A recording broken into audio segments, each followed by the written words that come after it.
I have a friend who has been attending your seminars and sessions for many years. Yes. And he decided that his excitement was to spend all of his time studying this information to find out his true excitement in life and what he wants to do. All right. So he gave His up... excitement is to find out what his excitement is. Exactly. I see. All right. So he gave up his job. All right. He moved back east to live with his father. Yes. He's been living there for 2 years. Yes. And all he does every day is Yes. listen to your tapes Yes. and meditate. All right. And he's now at a position where his father is going to be moving to a small home where he's now going to be basically on the street with no money All right. or anything. I suppose he will find that exciting. Yes. And what I'm finding Yes. is that some judgment is dipping into my belief system. Why? I've been helping him to share some of this information with him. Yes. And because I'm realizing that my core belief system, which I was given through my parents, Yes. is that you have to work hard to get your goals. I see. And I do work very hard, but Yes. it's also my play. Yes. And so I find... When it is play, automatically people will work at it. It won't be an effort. It will just be hard work because they don't want to do anything else. Right. So I'm following my joy and I'm doing what I like to do, what I all love right. to do. But I find myself resisting giving this information to him because I'm finding that I feel in my belief now that Yes. he needs to stand on his own and not All right. worship you. That and- does not necessarily have to be a representation of judgment. It can simply be what you might call an astute observation of what we already pointed out. He's not actually, so to speak, acting on his excitement. He's using his excitement to find out what his excitement is. And in a sense, he is removing himself one step from the actual doing of something that he might actually find will support him. Although it's not impossible that what he's doing will support him, his belief systems may make it more difficult for that to support him until he realizes it's all about actually doing what excites you rather than doing what excites you to figure out what excites you. Right.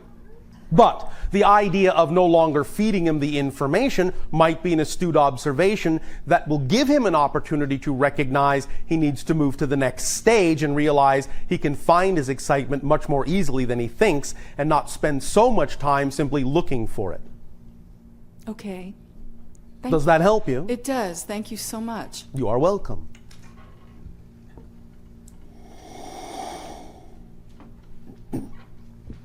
Hello. And to you, good day. Thank you. It's my first time here, so I'd like to ask you some questions if I could. Oh, all right. I'm supposing that you can ask the questions. Yes. Yes. I'll just rattle them all off. Rattle, rattle. All right. Rattle away. Okay. One is I would appreciate it if you could give me more clarity on what you mean by definition. Yes. In other words, the definition, I would appreciate that. All right. The other is some examples of like core beliefs Yes. of what right. those might be. All right. And then another would be how to, in other words, when you talk about following your excitement, Yes. is it, that one should then follow what excites them and just keep moving in that direction? Is that what you're... Yes. Okay. Because excitement, by definition, is the actual physical translation of the vibration that represents your true core being.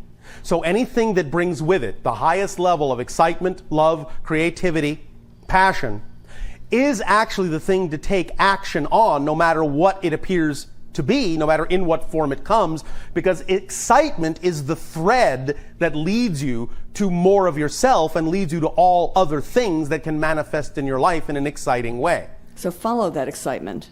By acting on it, yes. Mm-hmm. By acting on it. That's the thread to follow. Not how things look on the surface, not what the ego thinks is connected as the next thing you're supposed to be doing, but the things that come to you that contain the highest joy is the signpost, is the marker of the next thing to do. And even though it may not, from your physical mentality point of view, seem like the quickest path, it actually is.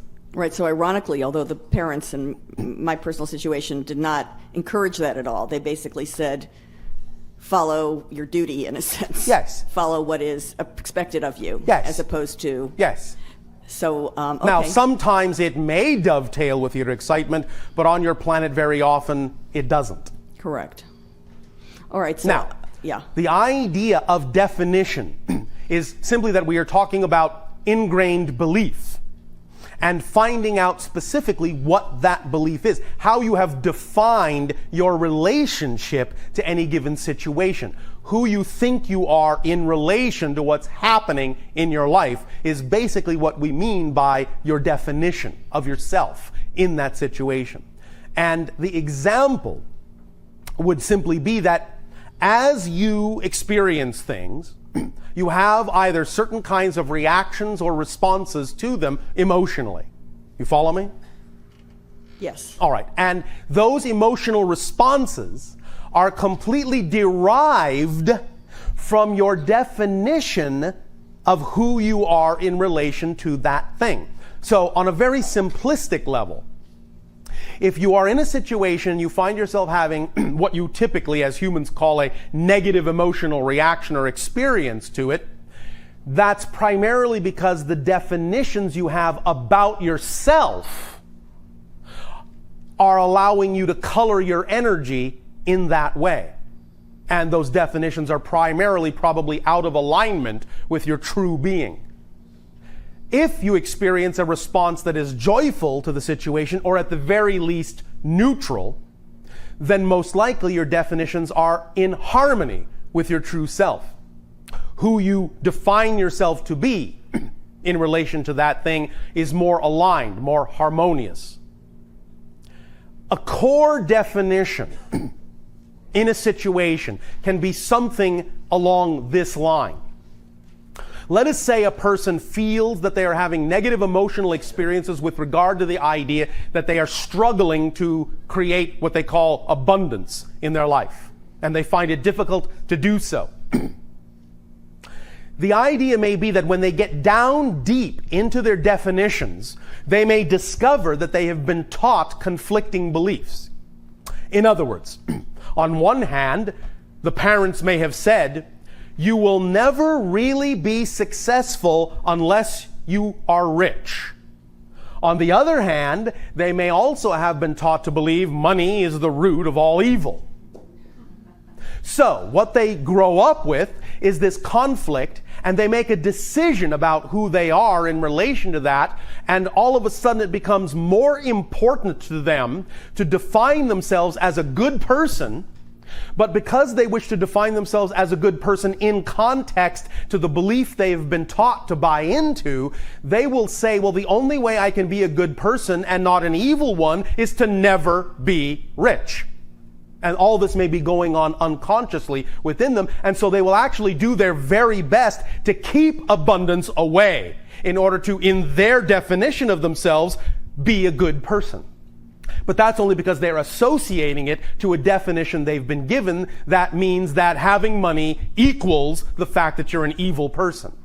You have to find that core belief, find out that that's the definition you may have, and then realize, wait a minute, I don't have to define that concept in that way. Just because someone has money does not automatically mean they are evil. You have to detach and disassemble that definition so it's no longer real to you.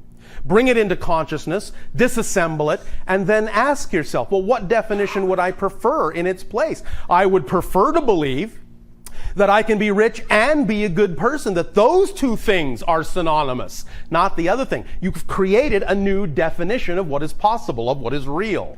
And in truly doing it, if that is really a core belief, you will then, by identifying it and redefining it, create a completely new vibration in your being that will then attract different things in your life that you will then respond to in a different way and experience a different manifestation. Does that explain the idea?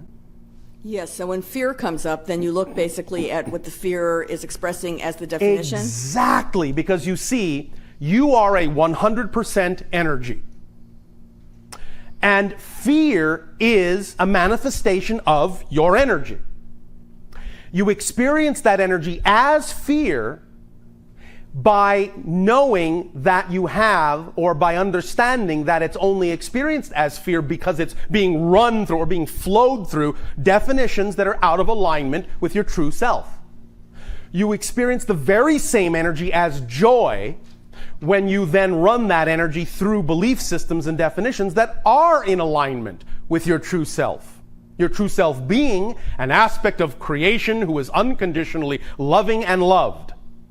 And so when you have definitions that are out of phase with that, vibrationally out of phase with that, your energy in that sense, its vibrational frequency will become, for lack of a better term, distorted. And you feel that distortion as the emotion you call fear.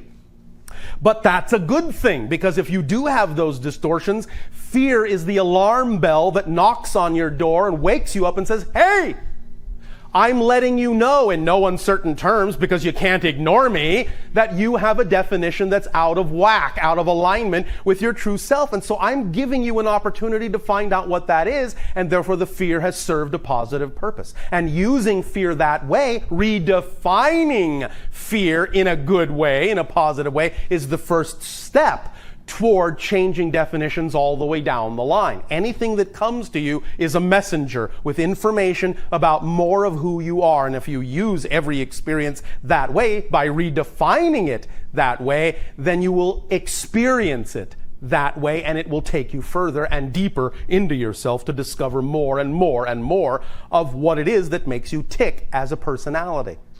Because your personality is a construct built up out of the definitions you believe are most true. And definitions always give rise to emotions, which always give rise to behavior. You cannot express a behavior without having a feeling, and you cannot experience a feeling without having a definition. If I say to you, you are ashkuda, how do you feel about me saying that about you? Fine. Well, not really one thing or another, because you don't really have a meaning for the word, do you? No. So you see, if I say, just an example, you're stupid, obviously that starts bringing up feelings in people, because you have given a meaning to the word and made it real. But if stupid becomes as meaningless as ashkuda to you, you will not react.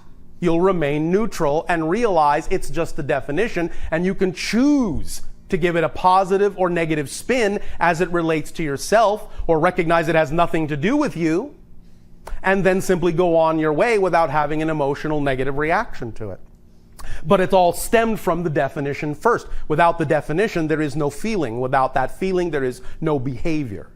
So all behavior stems from feeling, which stems from definition. So if you're behaving in a way you don't prefer and you're feeling in a way you don't prefer, follow that trail back to the definition by asking yourself the penetrating question, what would I have to believe is true about myself in order to be having this emotional experience and this behavior in this situation?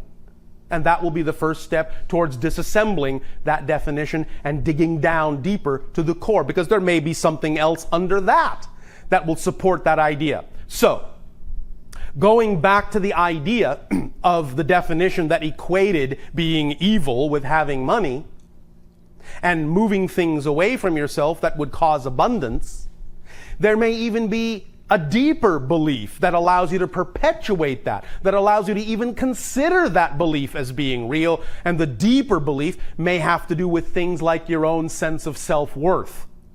Well, I may intellectually understand that it doesn't mean you're automatically evil when you're rich, but I still can't seem to break through that idea of attracting abundance to myself. Well, maybe there's a deeper core issue even underlying that has to do with believing whether or not you're even worthy to try.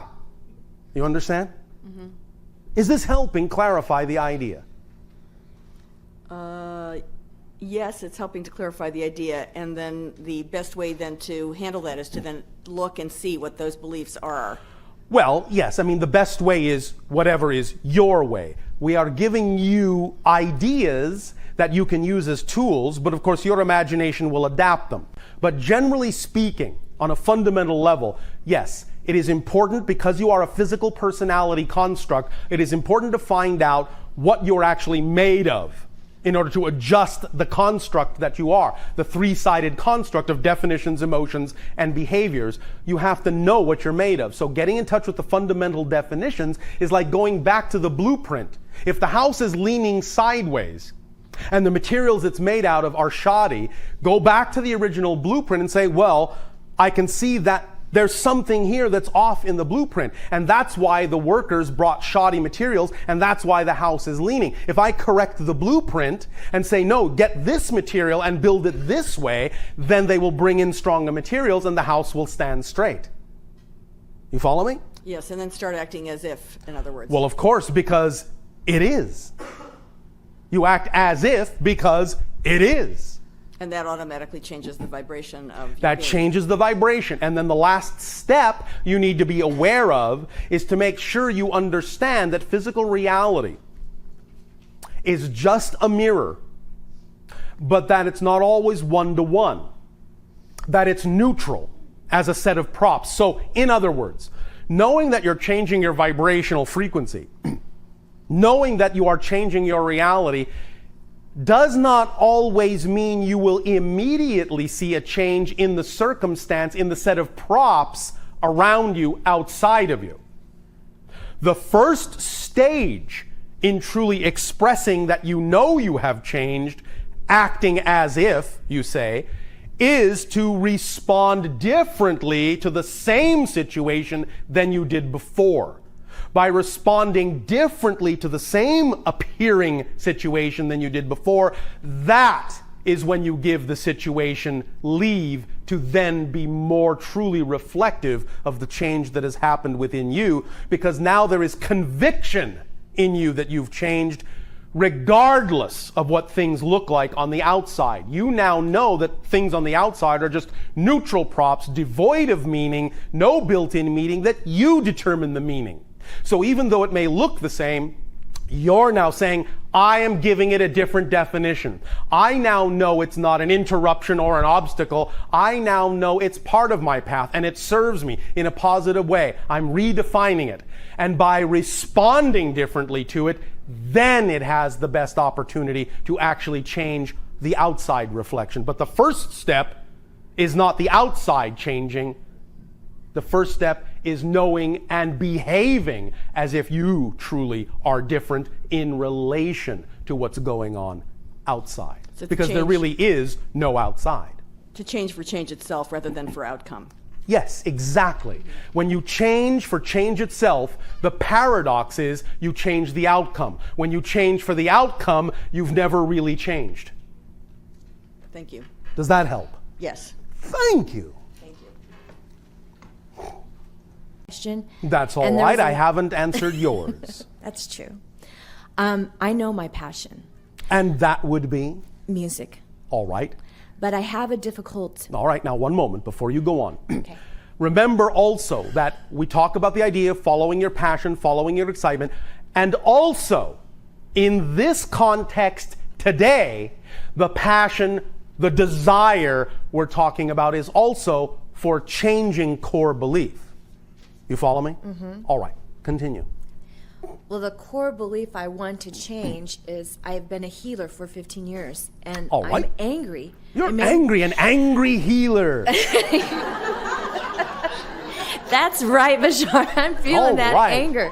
A no-nonsense, knock-down, drag-out, angry healer. Yes. All right. I'm ready to give it up. and Oh, it's the- are you? Yes, I want to, but it's the money. It's the money. the surviving. No, surviving. Ooh, not even living. Surviving. Ooh. And the funny thing is that I'm abundant right now. I see. I am being very well taken care of through my husband. Yes. But I That's don't. a form of abundance. Yes, but I want to find self-sufficiency, Well, go right ahead. and I want to go for my music. I want to let go of the healership. And, Go right ahead. But how? However, I understand you are physical beings. Please pay attention to your true system of beliefs. I know you want to get to the core things and change these, But while you are holding on to certain beliefs, don't short circuit yourself by moving into something you say is your passion sooner than your belief systems are honestly ready to let you do.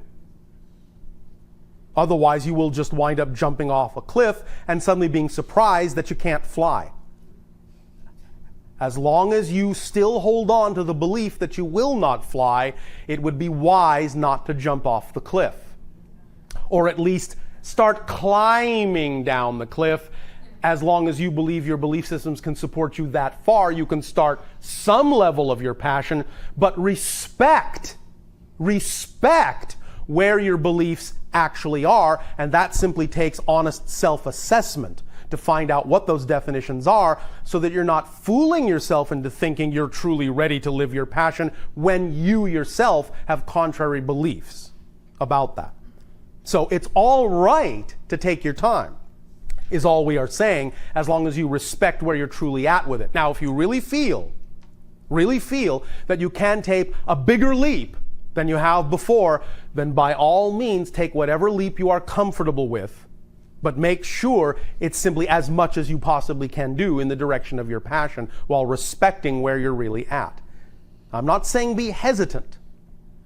I'm saying have true recognition of what your beliefs will really allow you to do. Because sometimes when you take that leap and feel that you've gone through an experience where taking that leap has suddenly smacked you in the face like a brick wall, that experience itself is for the purpose of putting you in touch with other beliefs you may still be holding on to that didn't really allow you to take the leap you wanted. And so that's okay too.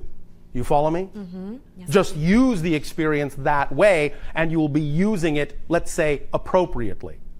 Nevertheless, you want to do your music instead of your healing, although there isn't necessarily that much difference between the two, is there? I'm not sure yet. Well, is not healing vibration? Yes. Is not music vibration? True. Does not music heal? True. Well, you can still be a healer and be a musical one. Maybe you're just angry with yourself for not being the kind of healer you would actually rather be. Yes, no, maybe? Yes. Well, All right. I'm also experiencing guilt with that because Let's pile on the negative beliefs. Let's make it that much more difficult. Not only am I angry that I'm not doing what I want, but I'm also guilty about not doing it. Bad me, shame on me. Let's really pile on the difficulty level instead of just doing what I want. Let's spend more time processing all the things I want to judge about myself. Now, you understand, I'm not making fun of you, yeah? I understand. All right. However, sometimes humans are so easy to make fun of. We just can't help ourselves. Because we don't have TV. You put on quite a show, all of you. And we are more than happy to watch. However, this is an interactive show. So, what do you gain? And here's where we connect. Very good for asking the question. Very good for making the statement. Brilliant. Thank you. Here's where we connect to the idea of really exploring core beliefs. Because, as we have said, the beliefs you hold on to, the definitions you hold on to because you want to. You never hold on. You will never, I guarantee it, believe me, you will never hold on to a belief or a definition, no matter how negative, that you don't define as working for you on some level. If you hold on to it, it's because you think it serves you to hold on to it. Because you've defined it in a way that says, as uncomfortable as it is to hold on to this belief, the alternative is scarier. So this makes me feel more comfortable, so I'll keep it, thank you. You will never hold on to that belief if you actually believed this was more advantageous. But if you're scared of this choice, you will think this is more advantageous, to hold on to what you know, to hold on to what you're familiar with. As uncomfortable as it may be, it's familiar, and sometimes that's why the symbol on the Enneagrammatic circuit, the last one is the unknown. Sometimes you define the unknown as scarier, and you'd rather have the familiar, as unpleasant as it is. And there it is again, another example of attaching definition to things. This is horrible, it's horrible, it's horrible. I can't stand it, I can't stand it, I can't stand it, but I can't stand that more. When you switch that idea, believe me, you will let go of this instantly and attach to that immediately. As soon as you change the definition of what actually serves you better, as soon as you get in touch with that core belief that going in this direction will actually be the best thing for you, you will immediately do so, and believe me, nothing will stop you. Nothing. Nothing gets in your way. Nothing gets in your way. Everything you're doing because you choose to do it, because you've defined it as the best thing for you to do by comparison to this other option. But if you know that other option could serve you, you simply have to get in touch with the rest of the definitions that don't allow you to automatically choose it, that don't allow you to feel that it would. And that's usually the definition that does that. Is this making some sense to you? Yes, I just want to feel it so I can go.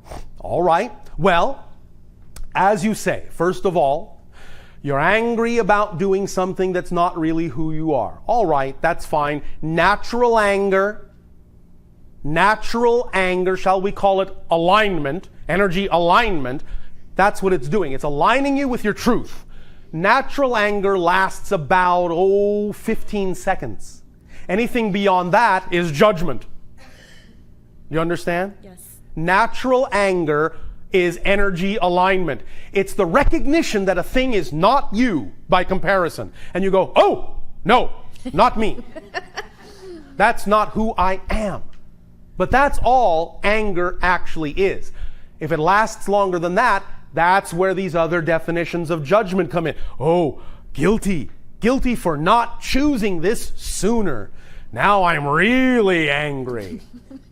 And the guilt feeds the judgmental version of anger and perpetuates and magnifies that, and you spend your day going around in circles dealing with that, instead of simply using the anger in a positive way and say, oh, this version of healing is not who I am. All right, this is. And start moving in that direction, because you know that's who you are, and because you know that's who you are, you know that's what will support you. Because what excites you the most comes as a complete kit. Otherwise, it would be pointless. If what excited you the most couldn't support you in the reality you've chosen to be in, there would be no point in that being the thing that excites you. Because it wouldn't allow you to do that thing. It wouldn't allow you to continue to move in that direction if it didn't come with the ability to bring you what you need to continue to move in that direction. So you can even logic this out for yourself if that's the facility that works best for you, and recognize that there would be no reason for you to get excited about something if it didn't contain the ability to do that thing, to continue your excitement. Do you follow me? I follow you. Is this making sense and I- dollars to you? I'm feeling it, yes. All I'm right. feeling it. Now, if the other issues come up, I'm unsure about this, I'm unsure about that, I'm not good enough for this, I'm not qualified for that, I don't know enough about this, I don't know enough about that. Do what you need to do to gain the information and experience that you need, knowing that that's not a path toward your excitement, that all those things are part of your excitement. They're just different perspectives, different variations of it. Different parts of the process of living your excitement. It's all living your excitement. And you can use even what you've been doing as part of your excitement, because it's finally brought you to a place where it's become clear what you are not. And sometimes people on earth have to simply figure out what they are by first figuring out what they are not. Sometimes it just works best that way for some of you, because now you know where you don't want to go. And that helps you really define where you do want to go. And if you worked it that way, bless it. It got you to this realization. So don't be angry with it. Don't be angry with yourself. Use it. Say, aha, freedom, release, insight, inspiration. The path I've been on, the things I've been doing have brought me to this realization. Hallelujah. Gotcha. Thank you, Bashar. If you don't use your life up to this point that way, it's like having a path of stepping stones and saying, I invalidate the stepping stones I have been walking on. If you invalidate them, if you judge them as unworthy of having been there, they will vanish experientially, and thus then how can they get you to where you want to go? How can they lead you to the rest of the stepping stones if you invalidate the stones you've stepped on? I think it's the fear of crossing over and Yes. how I'm going to be supported financially Yes. to get to that level of my passion. Yes. I don't want to go to work at Mickey D's. And even though that my husband is supporting me, I keep thinking, I really want to let go of the massage. Yes. I do. I All right. have to. Then But- do what you can in the direction of your highest joy to the degree that your belief system will allow you to. Start there. Go as far as you believe you are willing to believe you can be supported. Okay. And don't discount any avenue that you really believe is a representation of your excitement in any form. Okay. But also, don't put conditions on yourself. You see, what you just did in that last sentence was bring up a flurry of belief systems and conditions. The only way I can get there and support myself is by working here or doing this job I don't like. I have to do it that way. No, you don't. But you have just revealed to yourself all the belief systems you have about that. So that's good. You've just made yourself transparent, and now you can deal with why you are afraid to take that step. You are afraid to take that step because you have a definition that says you must do it in a way that is unpleasant for you, that is not preferred. But that's not necessarily an empirical truth. It's just your definition that says that. So get in touch with why you have that definition and why you've made it real, and make it unreal. Because it doesn't have to be real, does it? One of the wonderful, wonderful things that exists is that there are other people. Other people act as shining examples of what's possible. If someone else can do it, you can do it. Do you understand? Yes. That's why all of you, really, most importantly, can be examples to everyone else by really following your passion. Because when you see someone else do it, it's not that you have to do it exactly the same way, but if they did it, that means it's possible for you. If you have attracted yourself into their life, or at least attracted them into your life enough to be aware of them and what they've done, then be inspired by the fact that they've done it as knowledge. As knowledge that if you've attracted them into your life as an example, that's a sign, that's a marker that you've done that to show yourself you are capable of the same thing. So if they created abundance in their lives in a fantastically rich, effortless, fun, and playful way, so can you. If the example exists anywhere and you can see it or be aware of it, it means you're capable of the same thing, or the example would never have come into your life, because there are no accidents. Does that make sense? Yes, it frees me. Thank you. Thank you, Bashar. This and what we are talking about in this kind of dialogue is not just a precursor to the idea of getting in touch with core beliefs. Everything we are saying has everything to do with really using this example, as we just pointed out in this last conversation, as an example of having your own dialogue at the same time and using this and applying it to your own situation to get in touch with your beliefs and your underlying beliefs and your core beliefs. All of this is part of the process. We are not stepping aside from all the other information we're talking about. This is part of the information. These dialogues are part of the information, part of the process in action. So pay attention to that. Are there more clarifications and questions?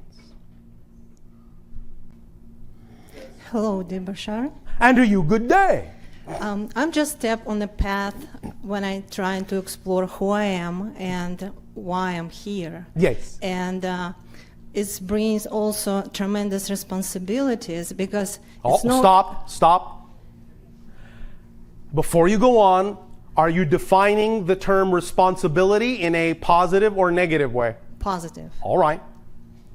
Go ahead. And it's interesting, like you said, there's no accidents in the universe. No. And more I'm getting, I feel like I'm just on the baby level to be on that road, but I'm getting... You all are. Thank you. But I'm getting more and more... And so are we. Thank you. We are always all learning. There is no end. So, we are all masters, and we're all on the baby level. And a master knows they're on the baby level. That's what makes them a master. Continue. It's interesting that I'm getting more and more information about Yes.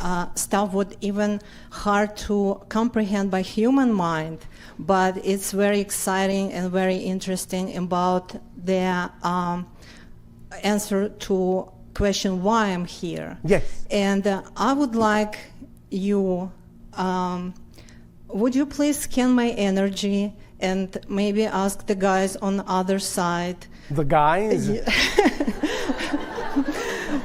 to get their permission? Because in a way, I feel that me and you are related. I Well, even yes, start to... in a sense, we are speaking to the people we are speaking to because there is an energetic connection. Otherwise, you'd be talking to someone else. So there is a relationship, there is a relatedness to the energy connection. Now, with their permission, your permission, and this goes for all of you, individually as well as collectively, what will help clarify some of these issues is information that does already exist. If you're not aware of it yet, it would be perhaps advantageous for you to become aware of this information. And it is in the form of what we will suggest as 3 books. Read Journey of Souls, Destiny of Souls, and the newest Conversations with God book called Home with God. All 3 are specifically about choosing from the spirit level the idea of physical reality and what goes into it and why you choose those things and why you wind up where you wind up. Educate yourself, if you have not done so yet, with the information in those books. They will help you synthesize a better and clearer understanding of the processes and mechanisms that go on in the spirit world that wind up in what your lives turn out to be, and thus, in some senses, answer many of the questions as to why is this happening? Why am I this person? So read those 3 books, see what that does, process that information, and see if it will take you further toward answering the why. All right? Thank you.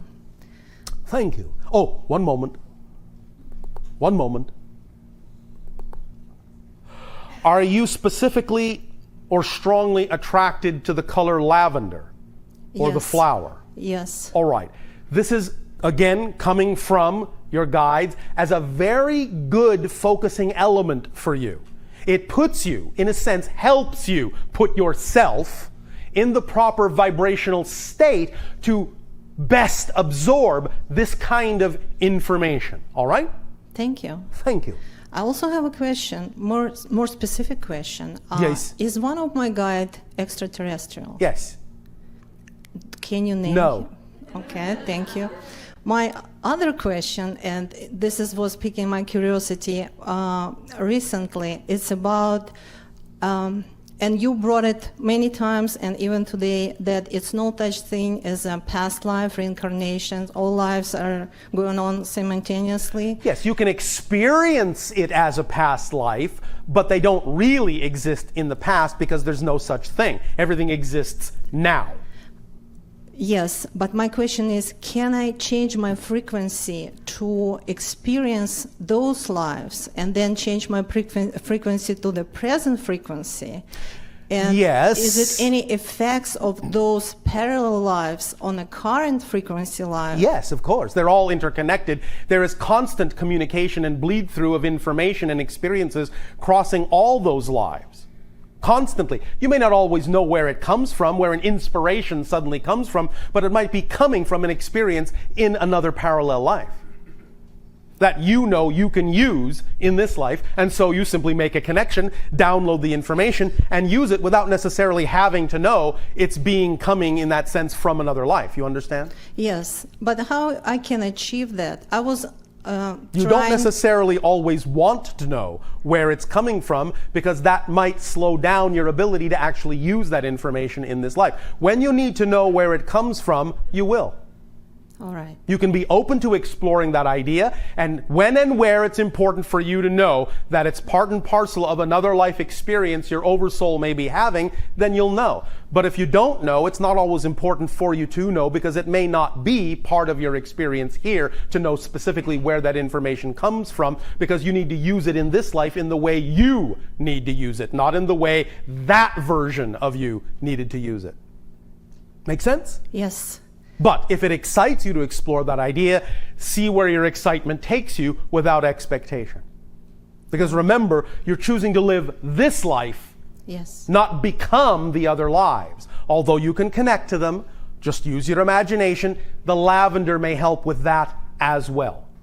Thank you. But you may only at first get very quick flashes. That may be enough. Don't insist on more, just take it the way it comes, because that's the way it serves you. And if it needs to come in longer flashes and longer understandings of what's going on in different lives, then the more you do it, it may come that way if it needs to. All right? Yes. Does that help you? Yes. And the Yes. last thing, Yes. I was very excited today to hear about that you stressed the importance of the dreams. Yes. And this is what I also been getting messages that I need to look more into my dreams. Yes. Because this is the way how my guides speak to me. Absolutely. And that's very important. But what we are also stressing here today is not so much the importance of dreams as the importance of dreaming. All right? Mm-hmm. Does that make sense to you? Yes. Thank you. Thank you so much. What is the time frame remaining for this segment? All right. In your subconscious and cleanses attached spirits, also done by John of God in One Brazil. moment. Please remember, listen to your language. You do all the changing that happens in you. Someone else may have the ability to inspire you to make that change, but no one else, not even God, can change you if you don't want to change. Remember the joke we told in the beginning? Yes, The light bulb has to want to change. right. So you make all the changes in you. No one changes you. But they may set up a vibration from which you take inspiration to change yourself. That's how healing works. Mm-hmm. That's how masters work. They give off a vibration that represents the healed state, but you have to set that vibration up within yourself by matching it in order for you to experience the change or the healing. So you're actually doing the work, but they're acting as a reflective vibrational example. They're not doing it to you or for you. Does that make sense? Right. So pay attention to how you say those things, because sometimes in phrasing it the way you phrased it, it can be that you're in a state where you're giving your power away to someone else, and that's exactly the opposite direction you want to go in. So I can heal myself. You without... do heal yourself all the time. Anytime there is a healing or a change, you're the one doing it. But you may be taking your cue from examples others are giving you. And the fact that they may say, you are healed, doesn't mean they actually did it. It still means you did it too. Mm-hmm. Do you understand? Yes, definitely. Does this help? Yes. All right, and? If I don't get inspired myself, it is helpful to go see these people. Yes, it can help trigger the idea. All I'm saying is always remember that if you do get triggered and if something does happen, it's you that really did it, even though you may have allowed them to inspire you and help you. Mm-hmm. All right. Thank you. Thank you. At this timing, we will allow you to be inspired by your stomachs. Have refreshment. And we will continue this transmission with more information and more interaction after your lunch break. Thank you.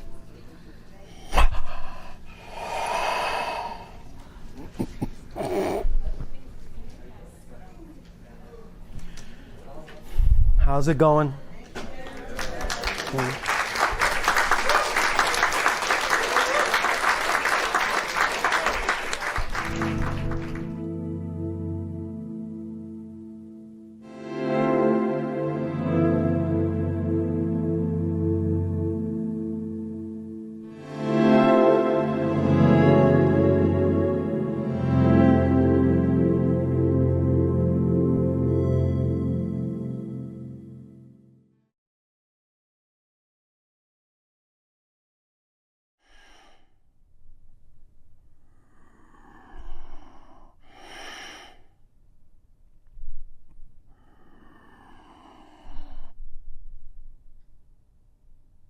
I'll say let us continue with the transmission in the following manner.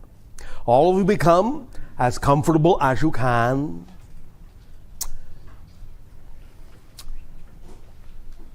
Close your eyes if you wish.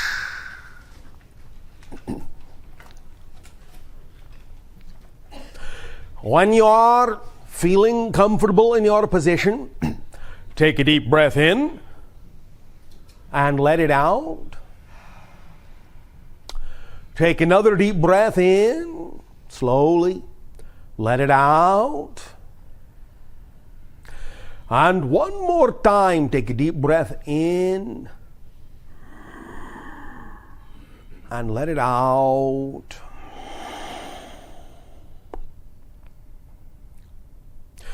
Breathe easily, comfortably,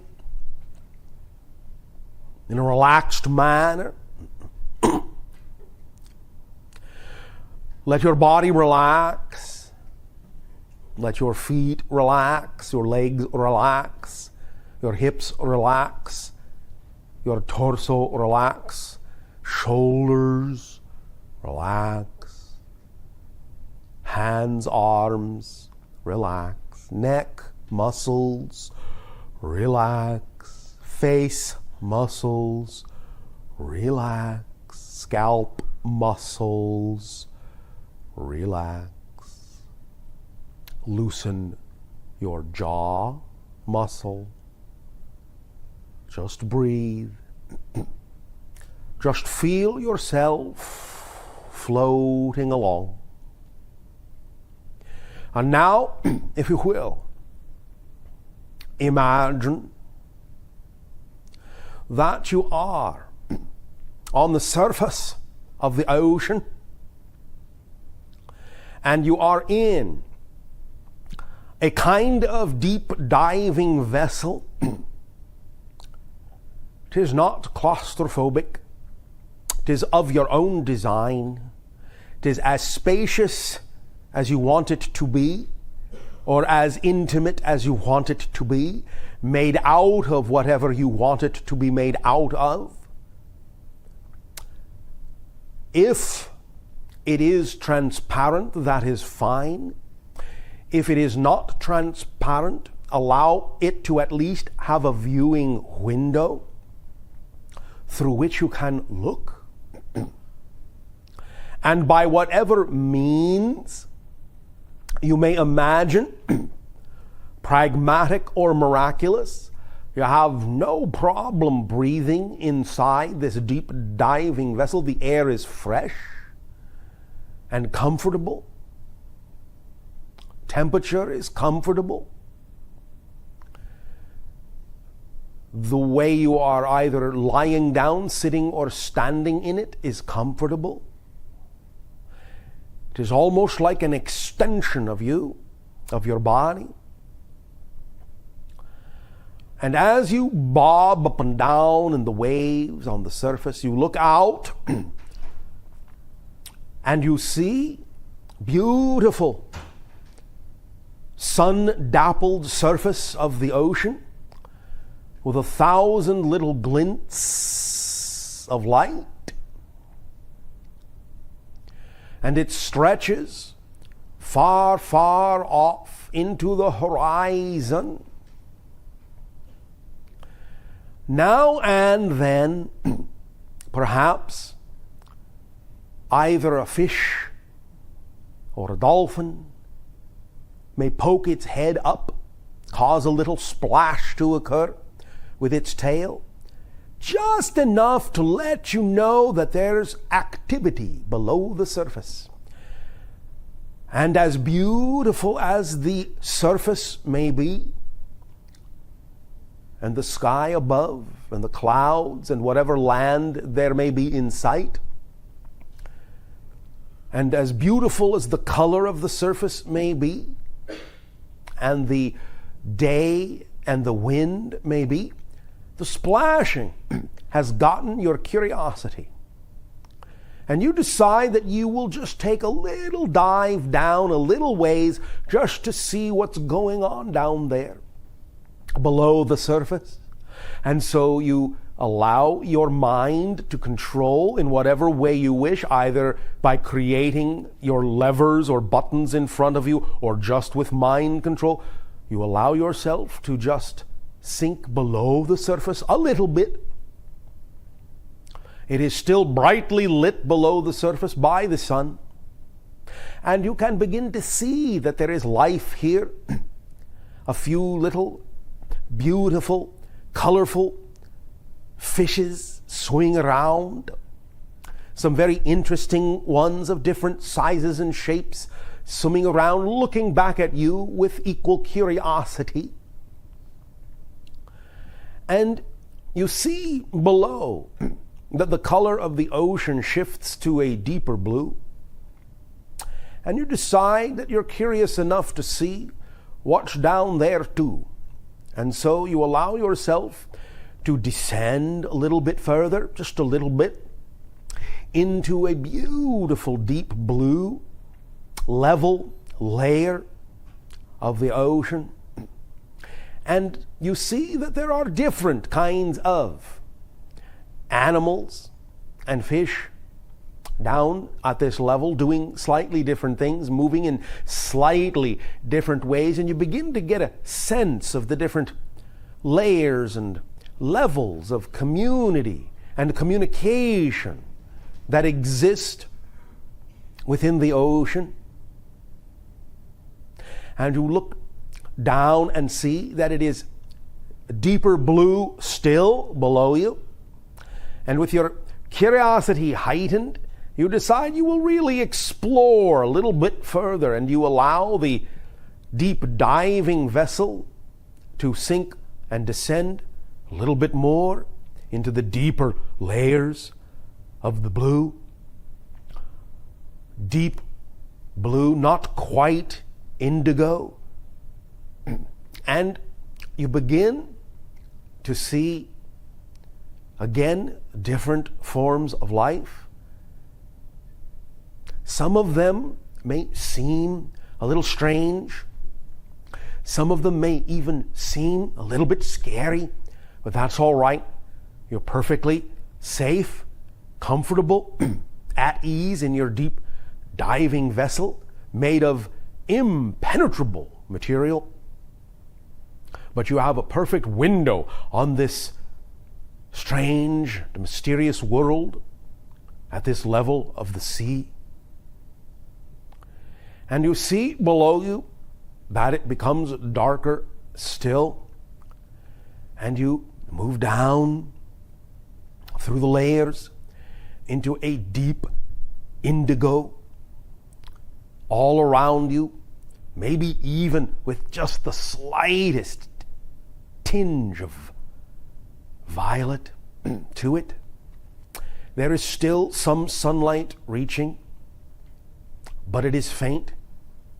You are now really in a deeper world, a different world, and you begin to sense that there are larger forms of life down here, doing things very differently than the forms of life above, with a very different kind of ability to navigate through the semi-darkness, with different senses that reach out, that feel, that hear, that receive and send, different wavelengths of energy, all through this layer, all through this deep, deep indigo.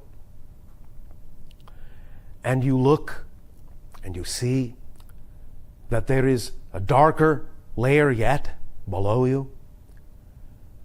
And you let the deep diving vessel go down. And now you find that the layer around you deepens, darkens to very, very deep, deep purpley blue. Very deep, almost black, but not quite. And now you begin to sense other life, sense it almost more than see it, although here and there might be little flashes and flickers of light from bioluminescent, self-light generating organisms. And some of them, when you catch a quick glimpse here and there, may seem very strange, very alien to you, of very different configuration than the life far above you. Yet you still know and still remember that light up above, and even though it doesn't seem so, you know it is still reaching down through the depths, and that there is always a connection to that light above, always. And now you feel yet again a tug, deeper still, and you allow the deep diving vessel to descend into velvety, space-like blackness. And yet there is a substance to it. It's not an emptiness. It's its own dimension. And you sense that there is, even here, near the ocean floor, an intelligence, an awareness of you, and you don't quite know how you are aware of it, but you are. And then you decide that you will switch on the lights of your deep diving vessel and illuminate what is just around you.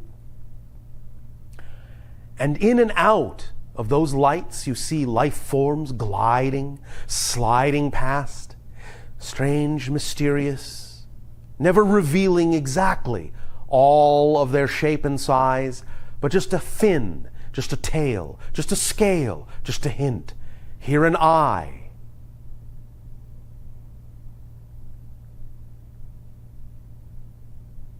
And you sense that these, so close to the ocean floor, they form a kind of foundation.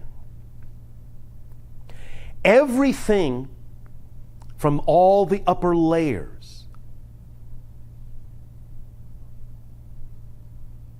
it eventually sinks down to this level. Eventually, one way or another. And this level absorbs it, builds on it, makes everything that filters down from the top its own, builds its own unique sense of community, idea, reflection, foundation. And you allow your deep diving vessel to go all the way to the bottom, and you land on the ocean floor with a soft thud. And you sit there. And you realize how quiet it is. And you realize that somewhere down here there is an intelligence and an awareness that gives rise to everything above it. And you reach out your senses and you search with your lights. You do not immediately see what it could be. There are all the familiar life forms swimming around, the ones you have now become familiar with. No matter how strange they may be, you understand. They are their own form of idea, their own form of life. They have their own community, their own layer, their own level, their own understanding, their own intelligence, their own reason for being. But there's something else down here with you that seems to permeate everything, everywhere. It is deep and it is abiding. It is forever. And yet you have encountered it, seemingly for the first time. Become aware of it for the first time, yet you know it has always, always, always been there. Waiting for you to make contact, waiting for you to allow yourself to descend through the layers of ideas and beliefs and feeling and knowledge and definition, waiting for you to make contact with the core. And you sense it now as a deep thrumming in the ocean floor, in the earth itself, the core vibrating like a molten heart, pumping, pumping, pumping life into everything above it. And you realize that here lies the key. That fluidity, that moltenness, that heat that lies just beneath the surface of the ocean floor can instantly allow the floor just above it to sink, and you and your diving vessel sink into the ocean floor, through the ocean floor, and into the molten core. And with your impenetrable diving sphere, you see that you are surrounded by the beautiful, thick liquid of the core.